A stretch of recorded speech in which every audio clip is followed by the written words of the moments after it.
Hi, I'm Janice from Treble Tree Music, and I'm a veteran music teacher sharing some of the teaching resources and ideas I've had over the years that have helped make my teaching day a lot easier. This is the second part of a series of materials I put together.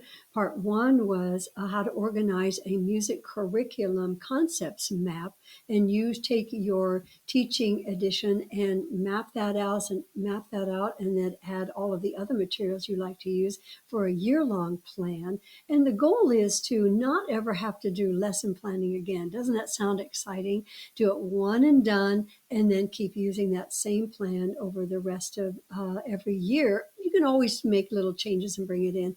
And I found that this really made it easier for me to focus in on what the scope and sequence was, mapping out my assessments and making sure all of my materials were ready ahead of time.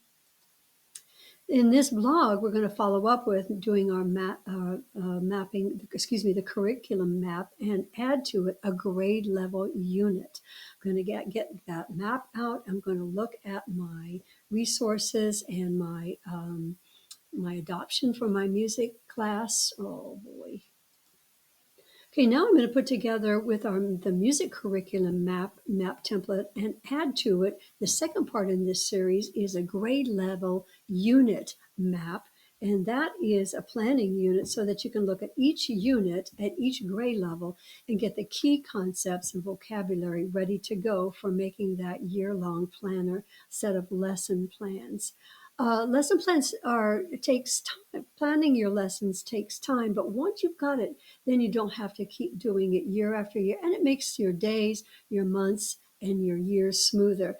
I don't know about you, but I think all of us have had that moment on a Sunday night. We're going, oh my goodness, do I have everything ready? Do I know what's coming up in the next month? Sometimes life gets in the way, and that's the kind of planning we need to do. One more challenge as a music educator, I'm about creativity, and that's what, all of my training was in being creative and performing. And I'm used to be least organized and not as efficient at organization. I've always been a work in progress. And so the more organization that we can do, the better it is for our students. Students need that consistency in the classroom. They need to know what they're going to be doing each time. And it's really about the creative us as teachers that want to change that lesson plan every time we come in, and we want to add something new.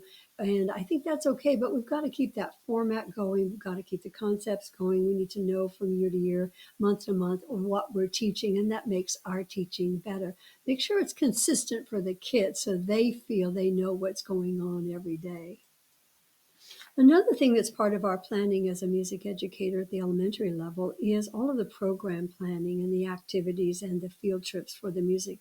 And so having a year-long plan, having all of these units planned, you're ready for whatever comes down the pike. That month-long planner will be in my next video. As I mentioned in my last blog, Never Plan Elementary Music Lessons Again, I've seldom had current books, materials, and teacher editions available for use in my career. Some schools had money for that and some didn't. In addition, there's been so many different curriculum methods that I've been interested in that are available out there that can feel overwhelming. I love using Kodai, I love using ORF, and then using the textbooks that are already there, or getting some current online curriculum downloaded, I think is a great place to start, and then to be able to add those major concepts into your lesson planning. In part one, as I said, we did the map template. We want to make sure that when we get out those editions, our teacher editions, as a gentle reminder, sometimes they're designed for teaching everyday music, and sometimes they're for 2 times a week or 3 times a week. You have to dig in deep to your teacher edition and make sure you understand how the curriculum is set up. Is it set up to do 4 core and then some auxiliary lessons? Is it set up to have every lesson be taught throughout the entire year? That takes a little bit of planning, doesn't it? All right, let's get started. I want to give you a heads up that doing this grade level unit planning probably will take about 7 to 8 hours. I think once you get into it, you'll get the groove, and you're going to want to have your mapping correct concepts out ready to go. And when you fill out the level unit planning, you're just going to do the key concepts, more detailed vocabulary words, and then a few of the songs that you had. You're going to want to add the objectives. You're going to want to add the listening examples, songs that are already listed, activities already listed, and fill in as much as you can. Don't go into too much detail at this point. Just get a couple of the key elements. We can't teach everything in those lesson plans. They're usually way overloaded with things, and we don't teach. May not have time to teach all the auxiliary lessons, but identify which ones that you want to do. This is the great time to also pull in all of the other things that you really want to have them learn that is in your arsenal of great lesson things and activities. So number one thing you're going to want to do is to download the resource. So you can either do a paper pencil download, or you can do it's a digital format. You can do it right at Google Sheets. Review the how-to page. So I have a real detailed go-to on that how-to. All of the things that we've just gone through that I've just mentioned, make sure that you click those off, put a little check by it. And then you can look at my sample that I have, and my sample has details of what I decided to put in on my grade level unit planning. And so what I did is I put a little bit on in every little box. The other thing you have to remember, you may not ever teach 9 lessons. You might only teach the 5 core and then move on to the next unit. And that's part of that continued planning that we're talking about.